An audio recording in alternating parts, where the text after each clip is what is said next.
Friends, welcome back to my channel. ಇವತ್ತಿನ ಈ ವಿಡಿಯೋದಲ್ಲಿ ನಾನು ಸೆಲ್ಫಾಗಿ ವ್ಯಾಕ್ಸ್ನ ಯಾವ ರೀತಿ ಮಾಡ್ಕೋಬೇಕು ಅಂತಲೂ ತೋರಿಸ್ಕೊಡ್ತಾ ಇದ್ದೀನಿ. ತುಂಬ ಈಸಿಯಾಗಿರುತ್ತೆ. ನಾವು ಸಲೂನ್ ಇಲ್ಲ ಪಾರ್ಲರ್ಗೆ ಹೋಗಿ ಟೈಮ್ ವೇಸ್ಟ್ ಮಾಡೋ ಬದಲು ಮನೆಯಲ್ಲೇ ಈಸಿಯಾಗಿ ಮಾಡ್ಕೋಬೋದು. ಫ್ರೆಂಡ್ಸ್, ನಾವು ವ್ಯಾಕ್ಸ್ ಮಾಡ್ಕೋಬೇಕಂದ್ರೆ ವ್ಯಾಕ್ಸ್ ಹೀಟರ್ ಇರಬೇಕು. ಈ ವ್ಯಾಕ್ಸ್ ಹೀಟರ್ ಕಂಪಲ್ಸರಿ ಇರಲೇಬೇಕು ಫ್ರೆಂಡ್ಸ್. ಆಗಲೇ ನಾವು ವ್ಯಾಕ್ಸ್ನ ಹೀಟ್ ಮಾಡೋಕ್ಕಾಗೋದು. ವ್ಯಾಕ್ಸ್ ಇರಬೇಕು. ವ್ಯಾಕ್ಸ್ ಇದು ನಿಮ್ಮಿಷ್ಟ. Chocolate wax, heat wax, cold wax, ಈ ಥರ ಡಿಫ್ರೆಂಟ್ ವ್ಯಾಕ್ಸಸ್ ಇರುತ್ತೆ. ನಿಮ್ಮ ವಿಶ್ಯು. ನಾನು ಇಲ್ಲಿ ಇದು ಕೋಲ್ಡ್ ವ್ಯಾಕ್ಸ್ನ ತಗೊಂಡು ಹೀಟ್ ಮಾಡ್ಕೊತಾ ಇದ್ದೀನಿ. ಇದು ಆದಮೇಲೆ ಕಂಪಲ್ಸರಿ ನಮಗೆ ವ್ಯಾಕ್ಸ್ನ ತಗೊಳ್ಳೋಕ್ಕೆ ಈ ಸ್ಪ್ಯಾಚುಲಾ ಇರಲೇಬೇಕು. ಈ ಸ್ಪ್ಯಾಚುಲಾಯಿಂದನೇ ನಾವು ನೀಟಾಗಿ ವ್ಯಾಕ್ಸ್ನ ಅಪ್ಲೈ ಮಾಡೋಕ್ಕಾಗೋದು. ಸ್ಪ್ಯಾಚುಲಾ ಆದಮೇಲೆ ನಾವು ಅಪ್ಲೈ ಮಾಡಿರುವಂತಹ ವ್ಯಾಕ್ಸ್ನ ತೆಗೆಯೋಕ್ಕೆ ಈ ವ್ಯಾಕ್ಸ್ ಸ್ಟ್ರಿಪ್ಸ್ ಇರಲೇಬೇಕು. ನಂತರ ಅದಕ್ಕಿಂತ ಮೊದಲು ನಾವು ಉಪಯೋಗಿಸ್ಕೊಂತಹ ಈ ಥರ ಪೌಡರ್ನ ಉಪಯೋಗಿಸ್ಕೊಂಡು ನಾವು ನಾವು ಅಪ್ಲೈ ಮಾಡಿಬಿಟ್ಟು ಈ ಪೌಡರ್ನ ನಾವು ವ್ಯಾಕ್ಸಿಂದನೇ ತೆಗಿತೀವಿ. ಈ ವಿಡಿಯೋ ತಮ್ಮೆಲ್ಲರಿಗೂ ಖಂಡಿತ ಯೂಸ್ ಆಗುತ್ತೆ. ಸೊ ವಿಡಿಯೋನ ಸ್ಕಿಪ್ ಮಾಡದೆ ಕೊನೆಯವರು ನೋಡಿ. ವಿಡಿಯೋ ಇಷ್ಟ ಆದರೆ ಪ್ಲೀಸ್ ಒಂದು ಲೈಕ್ ಕೊಡೋದು ಮಾತ್ರ ಮರಿಬೇಡಿ. ಫ್ರೆಂಡ್ಸ್, ಲೇಟ್ ಮಾಡಿದಿರಾ, let's get into the video. Last time ನಾನು ವ್ಯಾಕ್ಸ್ ಮಾಡ್ಕೊಂಡಾಗ ಹಾಕ್ಕೊಂಡಿರುವಂತಹ ವ್ಯಾಕ್ಸ್ ಇನ್ನೂ ಸ್ವಲ್ಪ ಇದೆ. ಕೈಗೆ ಮತ್ತು ಕಾಲ್ಗೆ ಎರಡಕ್ಕೂ ಮಾಡ್ತಾ ಇರೋದ್ರಿಂದ ಸೊ ನಾನು ಇನ್ನೂ ಸ್ವಲ್ಪ ವ್ಯಾಕ್ಸ್ನ ಸೇರಿಸ್ಕೊತಾ ಇದ್ದೀನಿ. ನಾವು ವ್ಯಾಕ್ಸ್ ಮಾಡ್ಕೊಂಡಾದ್ಮೇಲೆ ಸ್ವಲ್ಪ ಹೀಟರಲ್ಲಿ ವ್ಯಾಕ್ಸ್ ಉಳಿದ್ರೂ ಏನಾಗಲ್ಲ, ಹಂಗೆ ಸ್ಟೋರ್ ಮಾಡ್ಕೋಬೋದು. ಬಟ್ ನಾವು ಸ್ವಲ್ಪನೂ ಅದ್ರ ಮೇಲೆ ನೀರು ಬೀಳ್ದಿರ ನೋಡ್ಕೋಬೇಕಷ್ಟೇ. ವ್ಯಾಕ್ಸ್ನ ನಾವು ಕೈಯಲ್ಲಿ ಆ ರೀತಿ ತೆಗೆದು ಹಾಕ್ಕೋಬಾರ್ದು. ಈ ರೀತಿ ಸ್ಪ್ಯಾಚುಲಾ ಉಪಯೋಗಿಸ್ಕೊಂಡು ಈ ರೀತಿ ನಾವು ರೋಲ್ ಥರ ಮಾಡಿಕೊಂಡ್ರೆ ನೀಟಾಗಿ ವ್ಯಾಕ್ಸ್ ಬರುತ್ತೆ. ಇದನ್ನು ಈ ರೀತಿ ಸುತ್ಕೊಂಡ್ಬಿಟ್ಟು ನಾವು ವ್ಯಾಕ್ಸ್ ಹೀಟರಲ್ಲಿ ಹಾಕ್ಕೋಬೇಕು. ನಾವು ಇದು ಯಾವುದೇ ಕಾರಣಕ್ಕೂ ಈ ಸ್ಟೀಲ್ ಥರ ಕಾಣ್ತಾ ಇದೆಯಲ್ಲ ಮೇಲೆ ಭಾಗ, ಇದನ್ನು ಟಚ್ ಮಾಡೋಕ್ಕೆ ಹೋಗ್ಬೇಡಿ. ಜಾಸ್ತಿ ಹೀಟ್ ಆದಮೇಲೆ ಈ ರೀತಿನೇ ಹಿಡ್ಕೊಂಡು ನಾವು ಹಾಕೋ ನೋಡಿ, ಈ ಥರ ಇರುತ್ತೆ. ಇದು ಫುಲ್ ಜೆಲ್ ಥರ ಫಾರ್ಮ್ ಆಗಬೇಕು. ಸ್ವಲ್ಪ ಏನಾದರೂ ವಾಟರ್ ಬಿದ್ದರೂ ಸಹ ಅದು ವೇಸ್ಟ್ ಆಗುತ್ತೆ. ವಾಟರ್ ಬೈಲ್ದಿರ ನೋಡ್ಕೋಬೇಕು.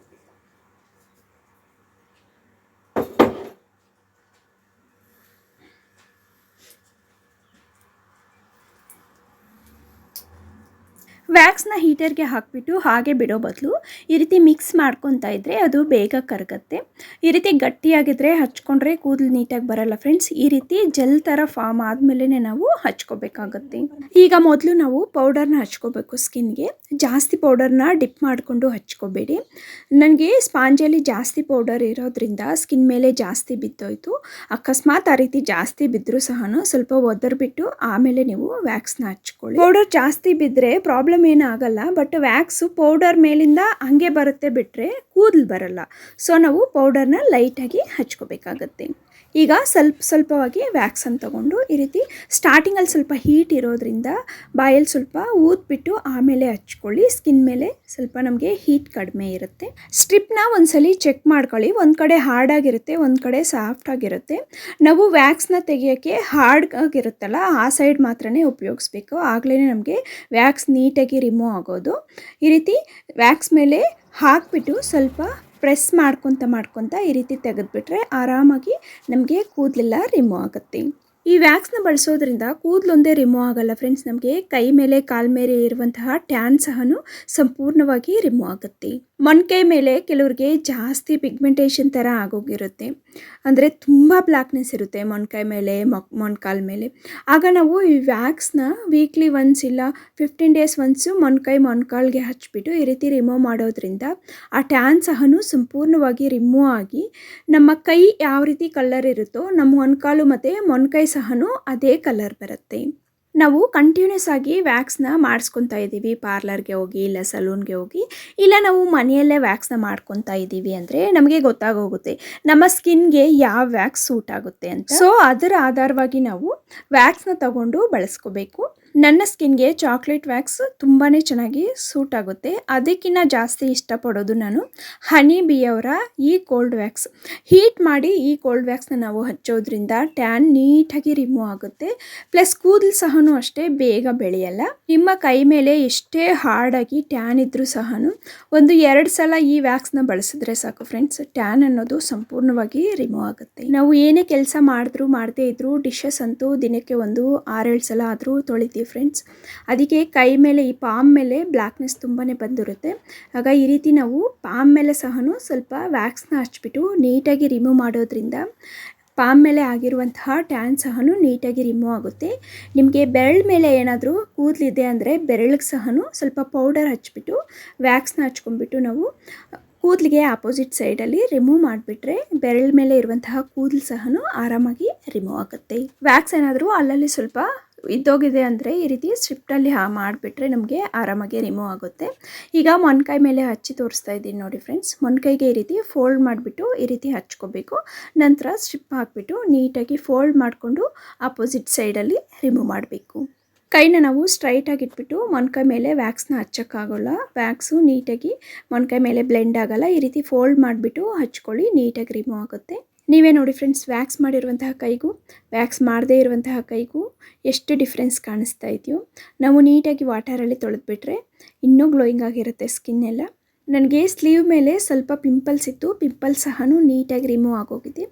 ಈಗ ನಾನು ತೋರಿಸಿದ್ನಲ್ಲ ಎಡಗೈಗೆ ಯಾವ ರೀತಿ ಮಾಡ್ಕೋಬೇಕು ಅಂತ, ಬಲಗೈಗೂ ಅದೇ ಪ್ರೊಸೀಜರಲ್ಲಿ ವ್ಯಾಕ್ಸ್ನ ಮಾಡ್ಕೊಂಬಿಡಿ.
ಕೈಗೆ ವ್ಯಾಕ್ಸ್ ಮಾಡ್ಕೊಂಡ ತಕ್ಷಣ ನೀಟಾಗಿ ಕೈಗಳನ್ನ ತೊಳ್ಕೊಂಬಿಡಿ. ಯಾಕಂದರೆ ಜಾಸ್ತಿ ಹೊತ್ತು ಬಿಟ್ಟರೆ ಅಲ್ಪ ಸ್ವಲ್ಪವಾಗಿ ಉಳಿದಿರುವಂತಹ ಸ್ಕಿನ್ ಮೇಲೆ ವ್ಯಾಕ್ಸು ಒಣಗೋಗುತ್ತೆ, ಆಮೇಲೆ ಸ್ವಲ್ಪ ಗಟ್ಟಿ ಆಗೋಗ್ಬಿಡುತ್ತೆ, ಅದು ನೀಟಾಗಿ ತೊಳೆಯೋಕ್ಕಾಗಲ್ಲ. ಸೊ ನೀವು ತಕ್ಷಣ ತೊಳೆದ್ಕೊಂಡ್ಬಿಟ್ಟು ಇಟ್ಟು ನೀಟಾಗಿ ಒರೆಸ್ಕೊಂಡ್ಬಿಟ್ಟು ಕೊಬ್ಬರಿ ಎಣ್ಣೆ ಇಲ್ಲ ನಿಮ್ಮ ಹತ್ರ ಟೋನರ್ ಇದ್ದರೆ ಹಚ್ಕೊಂಬಿಡಿ. ನಿಮಗೆ ಏನಾದರೂ ಸ್ವಲ್ಪ ರಿಚ್ಚಿಂಗು ಇಲ್ಲ ಉರಿ ಆ ಥರ ಇದ್ದರೆ ಕಡಿಮೆ ಆಗೋಗುತ್ತೆ. ಯಾಕಂದರೆ ನನಗೇನು ಆಗೋದಿಲ್ಲ, ಪ್ಲಸ್ ಕೆಲವ್ರಿಗೆ ಈ ಥರ ಸೆನ್ಸೇಷನ್ ಇರುತ್ತೆ. ಅಂಥವರು ಕೊಬ್ಬರಿ ಎಣ್ಣೆ ಇಲ್ಲ ಟೋನರ್ ಹಚ್ಕೊಂಡ್ಬಿಟ್ರೆ ನಮ್ಮ ಸ್ಕಿನ್ ಒಳ್ಳೆ ಗ್ಲೋ ಬರುತ್ತೆ, ಪ್ಲಸ್ ನಮಗೆ ಆ ರೀತಿ ಇರಿಟೇಷನ್ ಎಲ್ಲ ಬರೋದಿಲ್ಲ. ವ್ಯಾಕ್ಸ್ ಮಾಡಿ ಆದಮೇಲೆ ಯಾವುದೇ ಕಾರಣಕ್ಕೂ ರೋಸ್ ವಾಟರ್ನ ಹಚ್ಚಬೇಡಿ, ಯಾಕಂದರೆ ಸ್ಕಿನ್ ತುಂಬ ಬ್ಲ್ಯಾಕ್ ಆಗೋಗುತ್ತೆ. ಈ ರೀತಿ ವ್ಯಾಕ್ಸ್ ಮಾಡೋದ್ರಿಂದ ಹಾಫ್ ಸ್ಲೀವ್ಸು ಇಲ್ಲ ಸ್ಲೀವ್ಲೆಸ್ಸು ಡ್ರೆಸ್ಸಸ್ಸು ಸ್ಯಾರೀಸು ಎಲ್ಲ ಹಾಕ್ತಾರಲ್ಲ ಅಂಥವ್ರಿಗೆ ತುಂಬಾ ಲುಕ್ ಇರುತ್ತೆ ಹ್ಯಾಂಡ್ಸ್ ಎಲ್ಲ. ನೋಡಿ ಫ್ರೆಂಡ್ಸ್, ಎಷ್ಟು soft and smooth and glowing ಆಗಿದೆಯೋ ಸ್ಕಿನ್ ಎಲ್ಲ. ಮೊಣಕೈ ಮೇಲೆ ಸಹ ಸ್ವಲ್ಪನೂ ಟ್ಯಾನ್ ಇಲ್ಲ, ನೀವೇ ಅಬ್ಸರ್ವ್ ಮಾಡಿ. ಪಾರ್ಲರ್ ಇಲ್ಲ ಸಲೂನ್ಗೆ ಹೋಗಿ ಕೈಗೆ ಮತ್ತು ಕಾಲು ಎರಡಕ್ಕೂ ನಾವು ಮಾಡಿಸ್ಕೋಬೇಕು ಅಂದರೆ ಒಂದು 300 ಮೇಲೇ ಆಗುತ್ತೆ. ಆದರೆ ಮನೆಯಲ್ಲೇ ಆದರೆ ನಾವು ಒಂದು 100 ರೂಪೀಸ್ ಒಳಗಡೆ ಆರಾಮಾಗಿ ಮಾಡ್ಕೋಬೋದು. ಬನ್ನಿ ಫ್ರೆಂಡ್ಸ್, ಈಗ ಕಾಲ್ಗೆ ಯಾವ ರೀತಿ ವ್ಯಾಕ್ಸ್ ಮಾಡಬೇಕು ಅಂತ ತೋರಿಸ್ಕೊಡ್ತೀನಿ. ಕಾಲ್ಗೆ ವ್ಯಾಕ್ಸ್ ಮಾಡ್ಕೋಬೇಕು ಅಂದರೆ ಸ್ವಲ್ಪ ಹೈಟ್ ಇರುವಂತಹ ಪ್ಲೇಸಲ್ಲೇ ಮಾಡ್ಕೋಬೇಕು. ನಾವು ನಿಂತ್ಕೊಂಡು ಮಾಡ್ಕೋಬೇಕಾಗುತ್ತಲ್ಲ, ಅದಕ್ಕೆ ನಾನು ಬೆಡ್ ಮೇಲೆ ಹಾಕಿರೋದ್ರಿಂದ ಕೆಳಗಡೆ ನ್ಯೂಸ್ ಪೇಪರ್ನ ಹಾಕ್ಕೊಂಡ್ಬಿಟ್ಟಿದ್ದೀನಿ. ಈ ರೀತಿ ನ್ಯೂಸ್ ಪೇಪರ್ ಹಾಕ್ಕೊಂಡ್ಬಿಟ್ರೆ ಸ್ವಲ್ಪ ನಮಗೆ ಏನಾದರೂ ವ್ಯಾಕ್ಸ್ ಸೋರಿದ್ರೂ ಸಹ ಏನೂ ಆಗೋಲ್ಲ, ನ್ಯೂಸ್ ಪೇಪರ್ ಮೇಲೆ ಬೀಳುತ್ತೆ, ಆಮೇಲೆ ಆರಾಮಾಗಿ ನ್ಯೂಸ್ ಪೇಪರ್ ತೆಗೆದುಬಿಟ್ರೆ ಆಗುತ್ತೆ.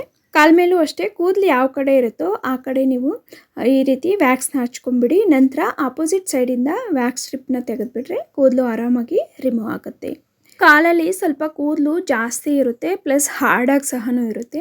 ಈ ರೀತಿ ಸ್ಟ್ರಿಪ್ ಮೇಲೆ ಸ್ವಲ್ಪ ಉಜ್ಜದಂಗೆ ಪ್ರೆಸ್ ಮಾಡಿ, ಆಗ ನೀಟಾಗಿ ರಿಮೂವ್ ಆಗುತ್ತೆ. ಕಾಲ್ಗೇನು ಅಷ್ಟು ಪೇಯ್ನ್ ಅನಿಸಲ್ಲ ಫ್ರೆಂಡ್ಸ್. ಕೂದಲು ಜಾಸ್ತಿ ಇದ್ದರೆ ಮಾತ್ರನೇ ಪೇಯ್ನ್ ಅನಿಸುತ್ತೆ. ಕೂದಲು ಕಡಿಮೆ ಇದ್ದರೆ ಕಾಲ ಮೇಲೂ ಪೇಯ್ನ್ ಆಗಲ್ಲ, ಕೈ ಮೇಲೆ ಸಹ ಪೇಯ್ನ್ ಆಗಲ್ಲ. ನಿಮಿಷ ತೊಗೊಂಡ್ರೆ ಕಾಲ್ಗೆ ಒಂದು 10 ನಿಮಿಷದಲ್ಲಿ ನಾವು ಆರಾಮಾಗಿ ರಿಮೂವ್ ಮಾಡ್ಬೋದು, ಎಷ್ಟೇ ಕೂದಲಿದ್ರೂ ಸಹ. ಕೂದಲು ಕಡಿಮೆ ಇದೆ ಅಂದರೆ ಇನ್ನೂ ಸ್ವಲ್ಪ ಕಡಿಮೆ ಟೈಮಲ್ಲೇ ಆರಾಮಾಗಿ ರಿಮೂವ್ ಮಾಡ್ಕೋಬೋದು.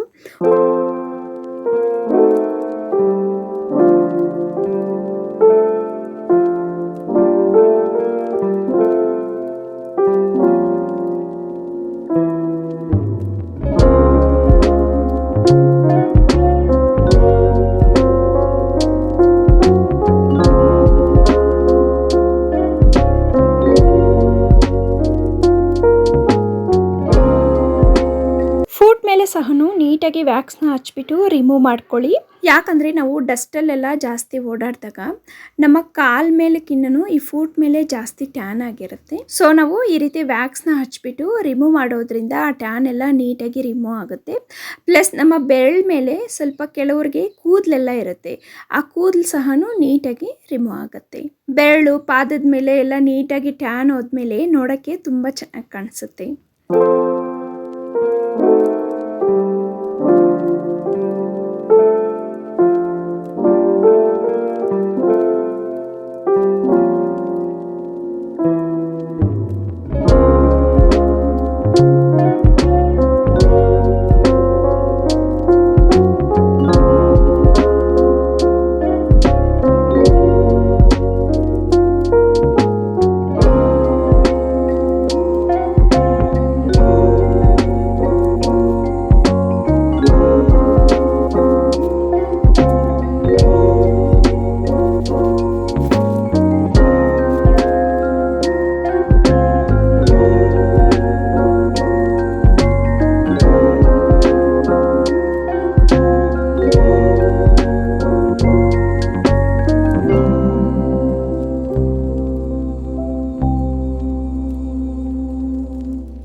ವ್ಯಾಕ್ಸ್ ಎಲ್ಲ ಮುಗ್ದಾದ್ಮೇಲೆ ನೀಟಾಗಿ ವಾಟರಲ್ಲಿ ತೊಳೆದ್ಬಿಡಿ. ತೊಳೆದಾದ್ಮೇಲೆ ಈ ರೀತಿ ಬಟ್ಟೆ ಒಂದು ತೊಗೊಂಬಿಟ್ಟು ವೈಪ್ ಮಾಡ್ಕೊಂಬಿಟ್ಟು, ನಿಮ್ಮ ಹತ್ರ ಟೋನರ್ ಇದ್ದರೆ ಟೋನರ್ ಇಲ್ಲ ಕೊಬ್ಬರಿ ಎಣ್ಣೆನ ಹಾಕ್ಕೊಂಬಿಟ್ಟು ನೀಟಾಗಿ ಕಾಲಿಗೆಲ್ಲ ಮಸಾಜ್ ಮಾಡ್ಕೊಂಬಿಡಿ. ಕಾಲೆಲ್ಲ ತುಂಬ ಲುಕ್ಕಾಗಿರುತ್ತೆ ಫ್ರೆಂಡ್ಸ್, ತುಂಬ ಶೈನಿಂಗ್ ಹೊಡೆಯುತ್ತೆ.